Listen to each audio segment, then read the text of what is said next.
So eto na nga po mga idol, tila hindi na nga lang po isang fantasy match. Eto nga pong paghaharap ni Canelo Alvarez at ng ating pambato na si Manny Pacquiao, no?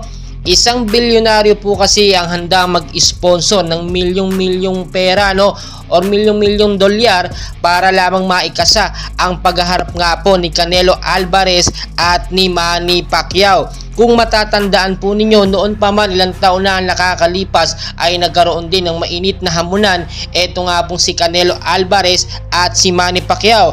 Noong mga time po na yun ay talagang kasagsagan pa ni Manny Pacquiao, at itong si Canelo Alvarez ay talagang super active na sa larangan ng boxing. Kung matatandaan po ninyo, ito pong si Canelo, sa mga hindi po nakakaalam, no, ay second po at pangatlo, no, sa best active boxer po sa buong mundo.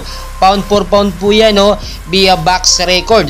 So isa din po siya sa highest paid athletes. So kapag magkakaroon po ng isang matchup itong si Canelo Alvarez, milyon po talaga ang kinakailangan na budget dyan. At kapag wala po nag-i-sponsor, hindi niya po yun papatulan. So dapat mas malaki rin talaga ang kanyang hatian.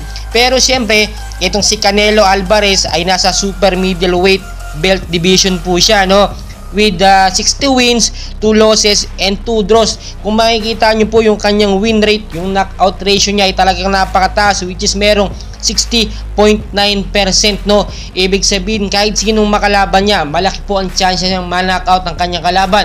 Kasama pa po doon, hindi pa po doon kasama yung pagkakapanalo, yung mga scoring niya, no. At nakita naman natin itong si Manny Pacquiao ngayon, no, ay nasa mababang division po ng kaunti, no. Si Manny Pacquiao po ay nasa mababang timbang na welterweight division, pero 8 division legendary boxer siya. Ibig sabihin mas mataas pa rin si Pacquiao dito kay Canelo Alvarez. Sa mga hindi po nakakaalam, ito pong si Pacquiao ay greatest boxer po siya sa Asia, kaya hindi siya mapapantayan ng sino man. Tapos top 3 siya sa pinaka sikat na boksingero po sa buong mundo. Marami na rin siyang tinalo at talagang undefeated siya ng mga kalakasan niya, no. Pero ngayon paritiro na si Manny Pacquiao. Siyempre alam niyo naman, sinabi niya noon pa man na handa pa siyang lumaban, no, sa kahit sinong boksingero, kahit si Terence Crawford pa yan, si Floyd Mayweather pa yan, kung sino kanyang humahamon, walang problema. Ito nga po si Buakaw, no, ay talagang gusto ding hamunin ito si Pacquiao. Magkakaroon nga po sila next year ng exhibition match, no. At titignan po natin kung matutuloy yun. Pero ang pinaka-latest update natin ngayon ay ito nga pong hamunan between Canelo Alvarez at Manny Pacquiao. Kapag nagkaharap sila, sa tingin natin, no, medyo may laban talaga si Pacquiao dito, at hindi naman siyempre magpapatalo itong si Canelo Alvarez, no.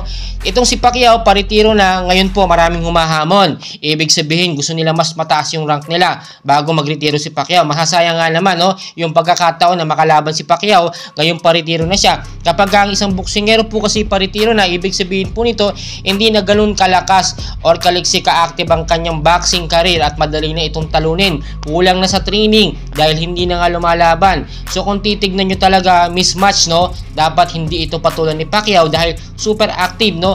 Pangatlo sa mga boksingerong active sa buong mundo, itong si Canelo Alvarez. Ilalaban natin kay Pacquiao na bihira na nga pong lumaban, no.